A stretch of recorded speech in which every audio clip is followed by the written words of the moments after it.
రాసిన లేఖపై డీకే అరుణ సంచలన వ్యాఖ్యలు. రేవంత్ రెడ్డితో కవితకు వ్యాపార సంబంధాలున్నాయని ఆరోపణ.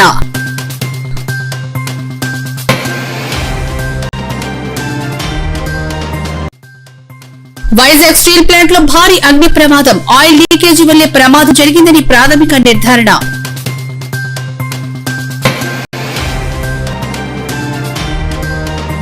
దేశంలో మళ్లీ కరోనా అలజడి. పలు రాష్ట్రాల్లో పెరుగుతున్న కేసులు. మెట్రో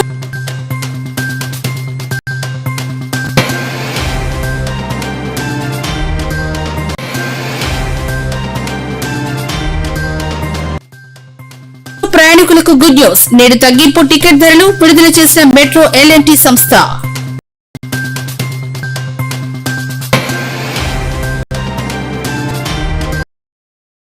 తెలంగాణ రాజకీయాల్లో బీఆర్ఎస్ అధినేత కేసీఆర్ కు ఆయన కూతురు ఎమ్మెల్సీ కల్వకుంట్ల కవిత రాసినట్లుగా ప్రచారంలో ఉన్న ఓ లేఖ తీవ్ర దుమారం రేపుతోంది. ఈ లేఖ వ్యవహారంపై బీజేపీ జాతీయ ఉపాధ్యక్షురాలు ఎంపీ డీకే అరుణ తీవ్ర స్థాయిలో స్పందించారు. అసలు కవితే ఈ లేఖ రాశారా లేక ఆమె పేరుతో వేరే వాళ్లు దీన్ని బయటకు వదిలారా అనే అనుమానాలున్నాయని ఆమె అన్నారు. ఈ లేఖ విడుదల వెనుక కాంగ్రెస్ పార్టీ పాత్ర కూడా ఉండొచ్చని డీకే అరుణ అనుమానం వ్యక్తం చేశారు.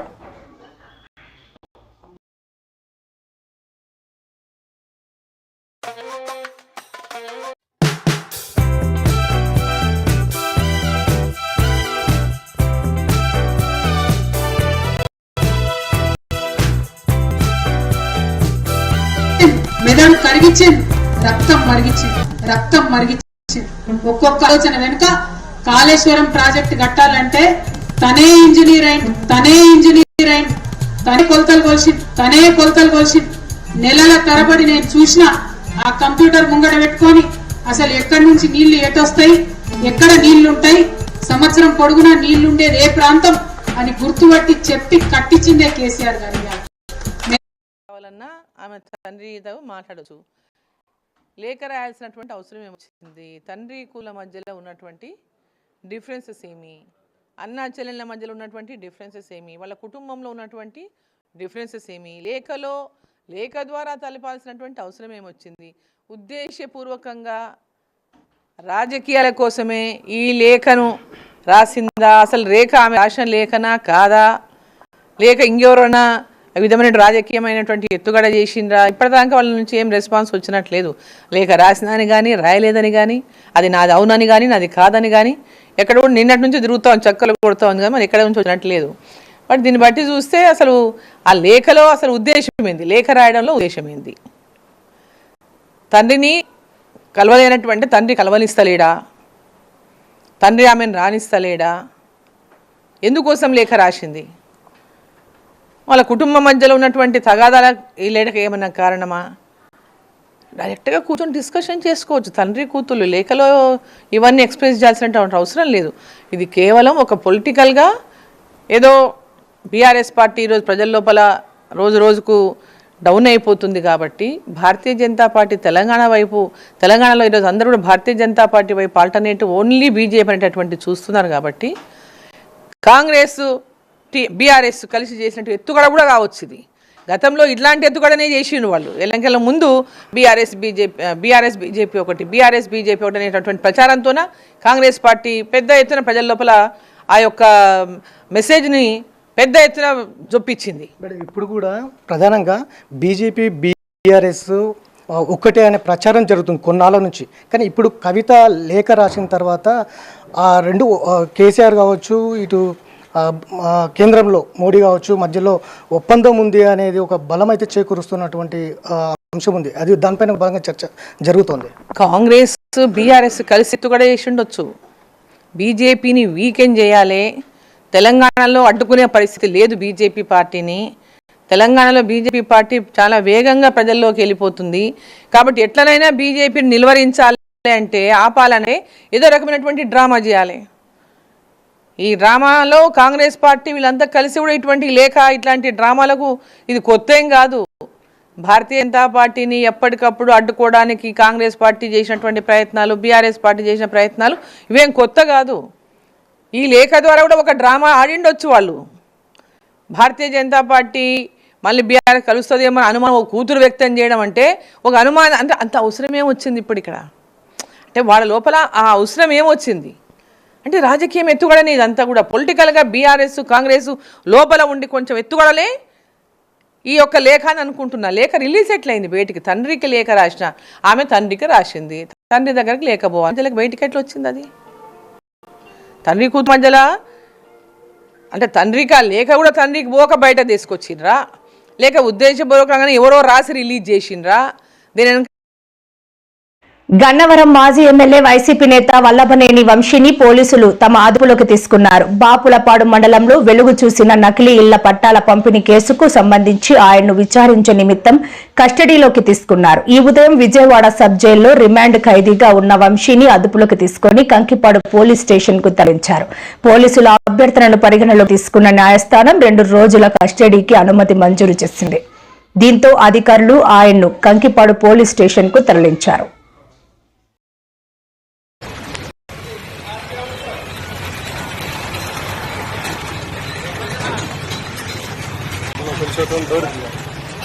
గన్నవరంలో ఒక పిల్ల సైకో ఉన్నాడు. కబద్దారు గుర్తుపెట్టుకోండి.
వైసీపీ అధినేత జగన్ పై వైఎస్ షర్మిల తీవ్రస్థాయిలో విమర్శలు గుప్పించారు. మద్యం కేసులో తాను నిర్దోషినని చెబుతున్న జగన్ తన తండ్రి దివంగత వైఎస్ రాజశేఖర రెడ్డి గారిలా తప్పుంటే ఉరితీయండి అని ధైర్యంగా ఎందుకు ప్రకటించడం లేదని ఆమె సూటిగా ప్రశ్నించారు.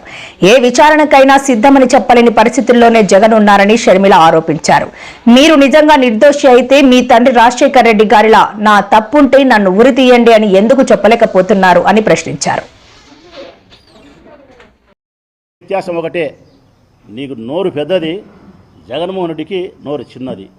నువ్వు అబద్ధాన్ని నిజం చేసి నమ్మించగలుగుతావు, జగన్మోహన్ రెడ్డి నిజాన్ని కూడా నమ్మించలేని పరిస్థితుల్లో ఉన్నాడు. 10 సార్లు చెప్పుకోలేడు పాపం. ఆయన ఏమైనా మాట్లాడితే మనం మంచి చేస్తాము, ప్రజలు గుర్తిస్తారు, పైన దేవుడు ఉన్నాడు, కింద ప్రజలు ఉన్నారు. మధ్యలో చంద్రబాబు నాయుడు ఉన్నవాడు కనుక్కోలేదు పాపం. మధ్యలో ఇంకొకడు ఉన్నాడు, పైన దేవుడు ఉంటే కింద ప్రజలు ఉంటే మధ్యలో బాబు ఉన్నాడు. నందిని పందిని నందిని చేసేవాడు. అది మా జగన్ తెలియక మేమందరం శంఖన ఆగిపోయినాం. మా జగన్ మంచితనం వల్లనే మేము ఇట్లా అయిపోయినాం. మేము మా జగనే కన్నా చంద్రబాబు నాయుడు మాదిరి చెడ్డోడు అంటే, ఇట్లా అబద్ధాలు చెప్పగలిగిన మనిషి అంటే, సంస్కరణ దిశ కాకుండా ప్రజల యొక్క వ్యసనాన్ని బలహీనతను ఆసరాగా చేసుకునేవాడేంటే, పవర్ కోసం డబ్బు కోసమే ప్రాకులాడేవాడేంటే, మేము మళ్ళా పవర్లో ఉండింది. ఈరోజు వేధింపులకు మేము గురి అయ్యేటోళ్ళం కాదు. 100% చెప్పగలుగుతానా, జగన్ మంచితనమే, జగన్ ప్రజాహితం కోరడమే, జగన్ సంస్కరణపై ప్రయాణం చేయడమే. నాడు నేడు మన బడి సంస్కరణ కాదా? సచివాలయాల సంస్కరణ కాదా? గ్రామ వాలంటరీ వ్యవస్థ కాదా? రైతు భరోసా కేంద్రాలతో రైతులకు సలహాలు ఇచ్చి ఎరువులు మందులు ఊళ్ళల్లో పల్లెల్లో పంచినది సంస్కరణ కాదా? ఇంటింటికి డాక్టర్లు పంపించినాడు సంస్కరణ కాదా? నీకు కావాల్సిన బర్త్ డెత్ సర్టిఫికేట్ ఎంఆర్ఓ దగ్గర దొరకాల్సినవి నీ ఇంటికి వచ్చి ఇచ్చినారు సంస్కరణ కాదా? ఆరోగ్యశ్రీలో వేల జబ్బులను సమకూర్చినాడు సంస్కరణ కాదా? స్కూళ్ళల్లో ఇంగ్లీష్ మీడియం ప్రవేశపెట్టాడు, సెంట్రల్ సిలబస్ తీసుకొచ్చినాడు, డిజిటల్ ఎడ్యుకేషన్ తీసుకొచ్చినాడు, వైద్య పరీక్షలు చేయించినాడు సంస్కరణ కాదా? సంస్కరణకు మారుపేరు జగన్. మార్పు తీసుకొచ్చేదానికి కంకణబద్ధుడైన వాడు జగన్. చంద్రబాబు నాయుడు పాత చింతకాయ పంచడి, అదే రోట్లేసి దంచి అదే తిన్నట్టే అదే పరిపాలన చేతగాలే, ప్రజలను మెప్పించలే, ఇచ్చిన హామీలు నెరవేర్చలే. 6 పథకాలను అమలుపరచలేని చంద్రబాబు నాయుడు 60 కేసులు పెట్టగలిగినాడు, 60 మందిని జైలు పంపించగలిగినాడు. ఇచ్చిన 6 పథకాలను అమలుపరచడానికి చేతగాలే ఆయనకు, కానీ 60 మందిని జైలుకి పంపించినాడు. ఇప్పటికీ ఇంకా 4 ఏళ్ళు ఉంది, ఇంకా 600 మందిని పంపించాడు. ఈ 6 పథకాల మటుకు అట్టే ఉంటాయి, అవి మటుకు జరగవు. Diversion politics. నీ అసమర్థత పరిపాలన కప్పిపుచ్చుకునేదానికి ఏదో ఒకటి తెరపైకి తీసుకురావాలా, ఏదో ఒకటి అవినీతి తీసుకురావాలా, ఎవరినో ఒకరిని జైలుకి పంపాలా, కక్ష సాధించుకోవాలా. 24 గంటలు ఇదే తతంగమే ఈ రాష్ట్రంలో ఏం తప్ప మరొకటైతే ఈ రాష్ట్రంలో జరుగుతుండే దాఖలాలైతే నాకు తెలిసి. లిక్కర్ మాఫియా జరిగింది అని మీ మీద ఆరోపణలు ఉన్నాయి. మరి అలాంటప్పుడు ముఖ్యమంత్రిగా మీరు ఎలా వ్యవహరించాలి? రాజశేఖర రెడ్డి గారు అయితే ముఖ్యమంత్రిగా ఉన్నప్పుడు లేనప్పుడు కూడా ఎంతో హుందాగా ఆయన మీద ఏదైనా ఆరోపణలు వస్తే మీకు కావాల్సిన ఎంక్వైరీ వేసుకోండి. Even on the floor of the house I remember నాన్నగారికి చెప్పారు, రాజశేఖర రెడ్డి గారు అన్నారు, మీకు కావాల్సిన ఎంక్వైరీ మీరు వేసుకోండి, సిబిఐ ఎంక్వైరీ వేసుకోండి, నా తప్పు ఉంటే నన్ను ఉరి తీయండి అని కూడా అన్నాడు రాజశేఖర రెడ్డి గారు. నా తప్పు ఉంటే నన్ను ఉరి తీయండి అని కూడా అన్నాడు రాజశేఖర రెడ్డి గారు. మరి జగన్మోహన్ రెడ్డి గారు కూడా మీ ఏ తప్పు లేకపోతే మీరు ఎందుకు మాట్లాడలేకపోతున్నారు? మీరు వెళ్ళండి, అసెంబ్లీకి వెళ్ళండి, on the floor of the house on record చెప్పండి, ఏ ఎంక్వైరీ కావాలంటే ఆ ఎంక్వైరీ వేసుకోండి. మీరు సిబిఐని పిలుస్తారా లేకపోతే సిట్టింగ్ జడ్జితో చేపిస్తారా? మీరు ఏ ఎంక్వైరీ కావాలంటే ఆ ఎంక్వైరీ వేసుకోండి, నా తప్పు లేకపోతే నన్ను ఉరి తీయండి అని మీరు అనలేకపోతున్నారు అంటేనే మీరు దోషి అని ప్రజలకు అర్థమవుతుంది. విశాఖ స్టీల్ ప్లాంట్ లో ఈ ఉదయం భారీ అగ్ని ప్రమాదం సంభవించింది. ప్లాంట్ లోని స్టీల్ మెల్టింగ్ స్టేషన్ 2, SMS 2 విభాగంలో ఒక్కసారిగా మంటలు చెలరేగాయి. దీంతో అక్కడ దట్టమైన పొగలు అలముకున్నాయి. ప్లాంట్ వర్గాల సమాచారం ప్రకారం SMS 2లోని ఒక పైప్ లైన్ దెబ్బతినడంతో ఆయిల్ లీక్ అయి మంటలు వ్యాపించాయి. ఈ ఘటనలో ఎలాంటి ప్రాణ నష్టం జరగకపోవడంతో అంతా ఊపిరి పీల్చుకున్నారు. అయితే భారీగా ఆస్తి నష్టం జరిగినట్లు ప్రాథమికంగా అంచనా వేస్తున్నారు. ప్రమాద తీవ్రత, నష్టంపై పూర్తి వివరాలు తెలియాల్సి ఉంది.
వర్షాలు కురిసే అవకాశాలున్నాయని స్పష్టం చేశాయి.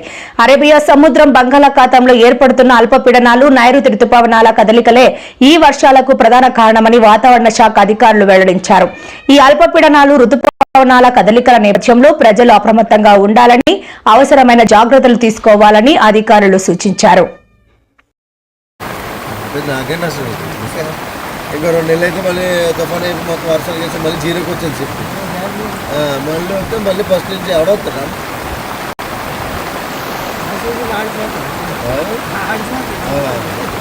వాళ్ళు ఎవడ తింటుంది ఎవడొచ్చినా చేసుకుంటుంది అది వచ్చే తరగతులు స్టప్ హోల్డింగ్ అడుగుతారు స్టప్ హోల్డింగ్ అడుగుతారు మంచి స్పీడ్ స్టప్ హోల్డింగ్ కడతారు కదా ఇంటికి 10 నిమిషాలు ఇంటికి కడతారు స్టప్ హోల్డింగ్ కట్టేసి పే చేసుకుంటాడు. దానికే 10-15 లక్షలు అవుతుంది. 10 రోజులకి 15 రోజులకి 4 రోజులకి పెట్టేసి పెయింట్ లేదు.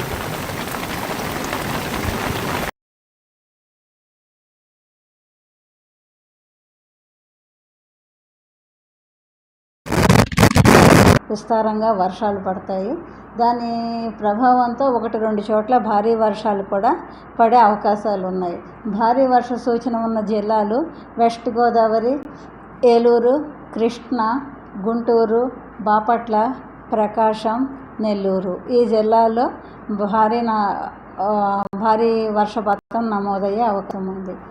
అదేవిధంగా గాలులు 35 నుండి 45 కిలోమీటర్ల వేగంతో, గస్టింగ్ టు 55 కిలోమీటర్ల వేగంతో కోస్తా వెంబడి వీచే అవకాశం ఉంది. ఫిషర్మెన్కి వార్నింగ్స్ ఏం లేవు, కానీ జాగ్రత్తగా ఉండమని వాళ్ళని హెచ్చరిస్తున్నాము.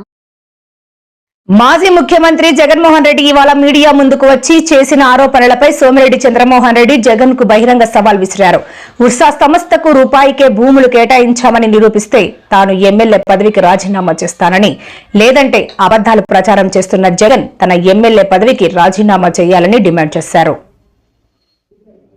సోమిరెడ్డి చంద్రమోహన్ రెడ్డి మాజీ సీఎంపై తీవ్రస్థాయిలో విరుచుకుపడ్డారు. జగన్ మాట్లాడిన ప్రతి మాట అబద్దమని, రాష్ట్ర అభివృద్ధిపై ఆయన చేస్తున్న ఆరోపణల్లో నిజం లేదని ఆరోపించారు.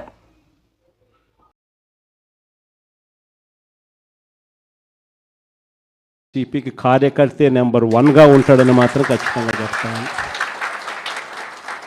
ప్రతి కార్యకర్తకు నేను ఒకటే చెప్తా ఉన్నా, ఎవడెవడైతే మీకు అన్యాయం చేశాడో పర్వాలా, అన్యాయం చేయండి, చేయించుకుంటాం, టైం మీది, కానియండి, కొట్టండి అని చెప్పండి.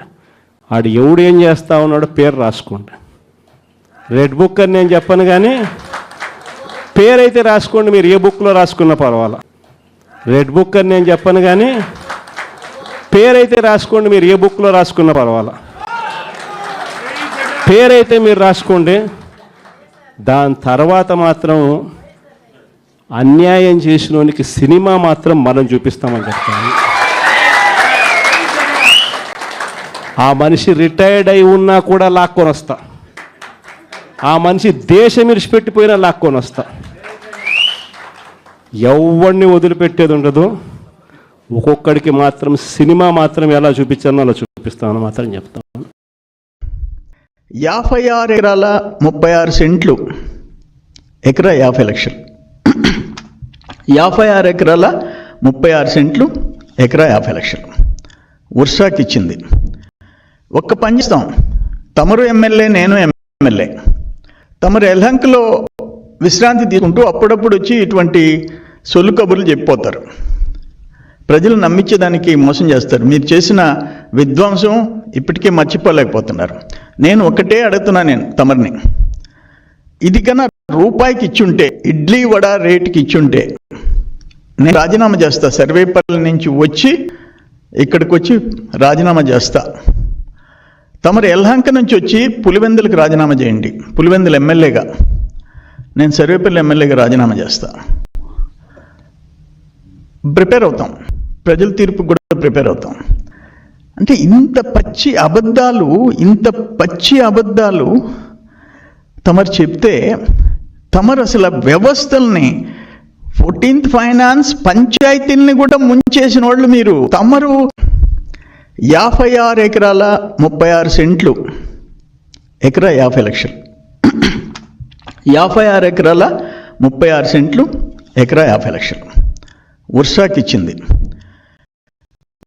ఒక్క పని చేస్తాం, తమరు ఎమ్మెల్యే, నేను ఎమ్మెల్యే. తమరు ఎల్హంక్లో విశ్రాంతి తీసుకుంటూ అప్పుడప్పుడు వచ్చి ఇటువంటి సొల్లు కబుర్లు చెప్పిపోతారు. ప్రజలు నమ్మించేదానికి మోసం చేస్తారు. మీరు చేసిన విధ్వంసం ఇప్పటికే మర్చిపోలేకపోతున్నారు. నేను ఒకటే అడుగుతున్నాను తమరిని, ఇది నా రూపాయికి ఇచ్చుంటే, ఇడ్లీ వడ రేటుకి ఇచ్చుంటే నేను రాజీనామా చేస్తా. సర్వేపల్లి నుంచి వచ్చి ఇక్కడికి వచ్చి రాజీనామా చేస్తా. తమరు ఎల్హంక నుంచి వచ్చి పులివెందులకు రాజీనామా చేయండి. పులివెందులు ఎమ్మెల్యేగా, నేను సర్వేపల్లి ఎమ్మెల్యేగా రాజీనామా చేస్తా. ప్రిపేర్ అవుతాం, ప్రజల తీర్పుకు కూడా ప్రిపేర్ అవుతాం. అంటే ఇంత పచ్చి అబద్ధాలు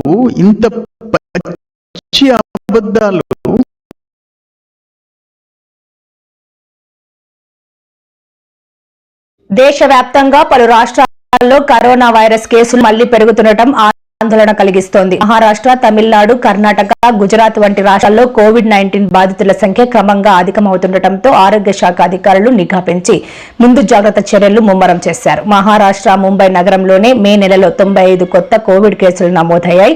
తమిళనాడు పుదుచ్చేరిలో 12 కొత్త కేసులు వెలుగు చూశాయి. కర్ణాటకలో 16 యాక్టివ్ కోవిడ్ కేసులు ఉన్నాయని ఆ రాష్ట్ర ఆరోగ్య శాఖ మంత్రి దినేష్ గుండూరావు ధృవీకరించారు.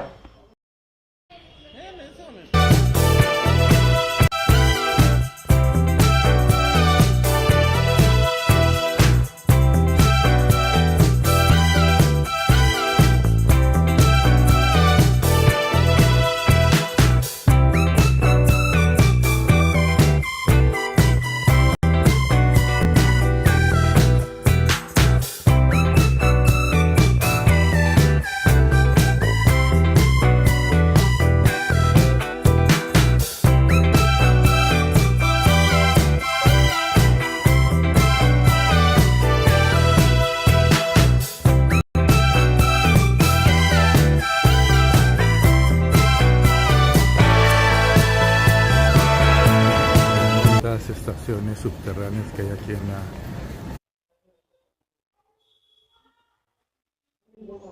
హైదరాబాద్ మెట్రో ప్రయాణికులకు L&T మెట్రో యాజమాన్యం గుడ్ న్యూస్ చెప్పింది. టికెట్ ధరలను ఇటీవల పెంచిన L&T సంస్థ సవరించిన ధరలపై తాజాగా 10% తగ్గిస్తున్నట్లు నిర్ణయించిన విషయం తెలిసిందే. ఈ మేరకు శుక్రవారం మెట్రో ఛార్జీలను సవరణ చేస్తూ L&T మెట్రో రైల్ హైదరాబాద్ ఒక ప్రకటన విడుదల చేసింది. 10% తగ్గించిన తర్వాత మెట్రో ఛార్జీలను L&T మెట్రో ప్రకటించింది. తగ్గిన ఛార్జీలు మే 24వ తేదీ నుంచి అమల్లోకి రానున్నట్లు సంస్థ స్పష్టం చేసింది.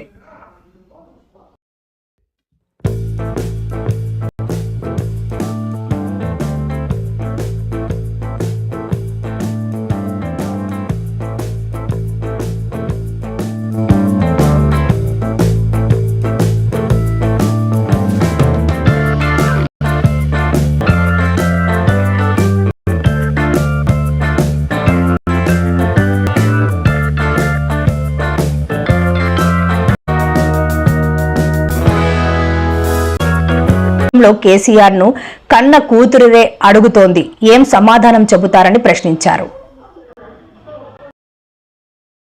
కవిత చెప్పిందన్నారు. కవితకి ఉన్నటువంటి అనుమానము, కాంగ్రెస్ పార్టీ చేస్తున్న ఆరోపణలకు బలీయంగా నిజ నిర్ధారణ జరిగేటువంటి విధంగా ఈరోజు కవిత గారి లేఖ ఉంది. కవిత గారు అడిగిన ప్రశ్ననే కాంగ్రెస్ పార్టీ, టీఆర్ఎస్ లోని కొంతమంది కూడా ఎందుకు భారతీయ జనతా పార్టీతో స్నేహపూర్వకంగా ఉంటా ఉన్నారు? గత 10 సంవత్సరాలు కేంద్రంలో బీజేపీ, రాష్ట్రంలో టీఆర్ఎస్ పార్టీ ఉన్నప్పుడు వారితో స్నేహపూర్వకంగా ఎందుకు ఉన్నారు? ఇది మంచిది కాదు కదా. ఇంత పెద్ద ఎత్తున కేంద్రం రాష్ట్రానికి అన్యాయం చేస్తుంటే కూడా, లేదా దేశవ్యాప్తంగా భారతీయ జనతా పార్టీ తప్పులను, అన్యాయాలను ఎందుకు ప్రశ్నిస్తలేరు కేసీఆర్ గారు అని కాంగ్రెస్ అడిగితే రాజకీయం అన్నారు. ఇలా కవిత గారే అడుగుతా ఉన్నారు, దాని మీద జవాబు చెప్పాల్సిన అవసరం ఉంది. అంతేగాక ప్రజాస్వామ్యానికి అవకాశం లేని party TRS party, BRS party. సొంత పార్టీ అధ్యక్షుని కూతురే ఒక సామాన్యుని కార్యకర్తలకు జరుగుతున్న అంశం మీద సామాన్య కార్యకర్తలకు కలవడం లేదు, ప్రజలకు అందుబాటు ఉండడం లేదు, కార్యకర్తల కష్టసుఖాల్లో పాలు పంచుకోవడం లేదు. అటువంటి పెద్ద సమావేశం పెట్టినప్పుడు 2001 నుంచి పార్టీలో ఉన్నటువంటి వాళ్లకు ఎక్కడ కూడా అవకాశం ఇస్తలేరు. అటువంటి వాళ్ళకు అవకాశం ఇవ్వాలే. మరి మీటింగ్లలో మాట్లాడకపోతే వారికి సంబంధించినటువంటి ఏ విధంగా ఉంటుంది అనేటువంటి అంశాలను లేవనెత్తిన అంశాలకు కార్యనిర్వాహక అధ్యక్షుని లేదా పార్టీకి సంబంధించిన ట్రబుల్ షూటర్గా చెప్తున్న హరీష్ రావు గారు కానీ, లేదా స్వయంగా మరి కేసీఆర్ గారైనా జవాబు చెప్పాల్సిన అవసరం ఉంది. ఇవాళ మేమేం కొత్తగా ఆరోపణ చేస్తలేము. ఈరోజు మేము గతంలోనే చెప్పినాం, టీఆర్ఎస్ బీజేపీ వేరువేరు కాదు, రెండు కూడా కలిపి ఢిల్లీలో దోస్తీ, గల్లీలో కుస్తీ అనే మాట అనేక సందర్భాల్లో చెప్పిన దానికి కవిత గారు రాసినటువంటి లేఖ ఆధారము, దానికి సంబంధించినటువంటి ఒక ఎవిడెన్స్ అనే మాట సందర్భంగా మనం చూస్తా ఉన్నాం.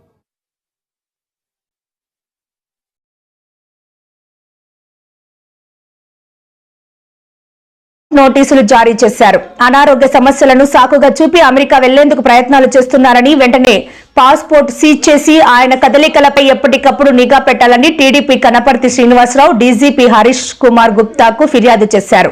ఈ నేపథ్యంలోనే ఎస్పీ గంగాధర్ కోడలి నానిపై లుక్ అవుట్ నోటీసులు జారీ చేశారు. ఆయనపై పెద్ద ఎత్తున కేసులు నమోదైన క్రమంలో దేశం విడిచి వెళ్లకుండా ఎయిర్పోర్టులు, ప్రధాన పోర్టులకు పోలీసులు లుక్ అవుట్ నోటీసులపై సర్కులర్ జారీ చేశారు.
సంగారెడ్డి జిల్లా జహీరాబాద్ నియోజకవర్గంలోని హుగ్గెల్లి చౌరస్తాలో బసవేశ్వరుడి విగ్రహాన్ని సీఎం ఆవిష్కరించారు. ఈ సందర్భంగా మాట్లాడుతూ రాహుల్ గాంధీ 150 రోజుల పాటు 4000 కిలోమీటర్లు పాదయాత్ర చేశారు. ఆ యాత్ర భాగంగానే బసవేశ్వరుడి సూచనల మేరకు కాంగ్రెస్ జనగణనతో కులగణన చేయాలని ప్రకటించిన విషయాన్ని గుర్తు చేశారు. బసవేశ్వరుడి సందేశమే ఇందిరమ్మ రాజ్యానికి సూచిక భావిస్తున్నామన్నారు. వారి సందేశాన్ని తీసుకొని సామాజిక న్యాయం అందిస్తున్నామని, భవిష్యత్తులో కూడా ఇదే స్ఫూర్తితో ముందుకు సాగుతామని రేవంత్ రెడ్డి వెల్లడించారు.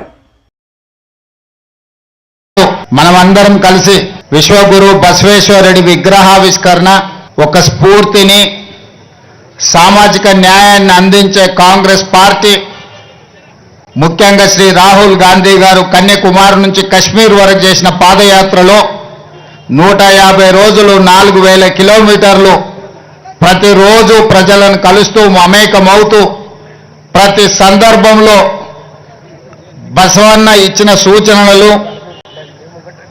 బసవేశ్వరుడు ఇచ్చిన ఆదేశాలను వారు ఆ కాలంలోనే సామాజిక న్యాయం చేసి వివిధ సామాజిక వర్గాలకు చట్టసభలలో, ప్రజా నిర్ణయాలలో ఏ విధంగా భాగస్వామ్యం కల్పించిందో వారిని స్ఫూర్తిగా తీసుకొని జనగణనలో కులగణన చెయ్యాలి, ఇది బసవేశ్వరుడి సందేశం అని రాహుల్ గాంధీ గారు చెప్పడం జరిగింది. ఈరోజు కాంగ్రెస్ పార్టీ రాహుల్ గాంధీ గారు అమలు చేయదలుచుకున్న సామాజిక న్యాయానికి ఆనాడే పునాదులు వేసి ఆ తర్వాత తరాలు జ్యోతిరావు పూలే, డాక్టర్ బాబాసాహెబ్ అంబేద్కర్ సరసన బసవేశ్వరుడు నిలబడి ఈరోజు ఈ దేశం యొక్క నిర్మాణానికి వారిచ్చిన సూచనలు, వారి సందేశమే ఈరోజు మన ఇందిరమ్మ రాజ్యానికి, మన ప్రభుత్వ పరిపాలనకు ఒక సూచికగా భావిస్తూ వారి సందేశాన్ని తీసుకొని మన ప్రభుత్వం ఈరోజు సంక్షేమ పథకాలు అమలు చేయడమే కాకుండా సామాజిక న్యాయాన్ని ఈరోజు అందించాలన్న లక్ష్యంతో పనిచేస్తున్నాం. నాకు ముఖ్యమంత్రిగా బసవేశ్వరుడి విగ్రహావిష్కరణ వారి జయంతి సందర్భంగా కూడా నేను రవీంద్ర భారతిలో మిమ్మల్ని అందరినీ కలుసుకోవడం జరిగింది. పల్నాడు జిల్లా దాచేపల్లి మండలం తంగెడ గ్రామానికి చెందిన వైఎస్ఆర్సీపీ సీనియర్ నేత ఉప్పుతల ఎల్లయ్య కుమారుడు హరికృష్ణని ఆయన ఇంట్లో ఉండగా పోలీసులు అక్రమంగా అదుపులోకి తీసుకున్నారు. హరికృష్ణ ఆయన తండ్రి ఎన్నికల ఫలితాల అనంతరం టీడీపీ నేతల దౌర్జన్యాలను భరించలేక తెలంగాణకు వలస వెళ్లి డ్రైవర్లుగా పనిచేస్తున్నారు. పోలీసు వాహనంలో కాకుండా స్థానిక టీడీపీ నేతకు చెందిన ప్రైవేట్ కారులో దాచేపల్లి సీఐపీ భాస్కర్ బలవంతంగా అదుపులోకి తీసుకుని దాచేపల్లి పోలీస్ స్టేషన్ కి తరలించారు.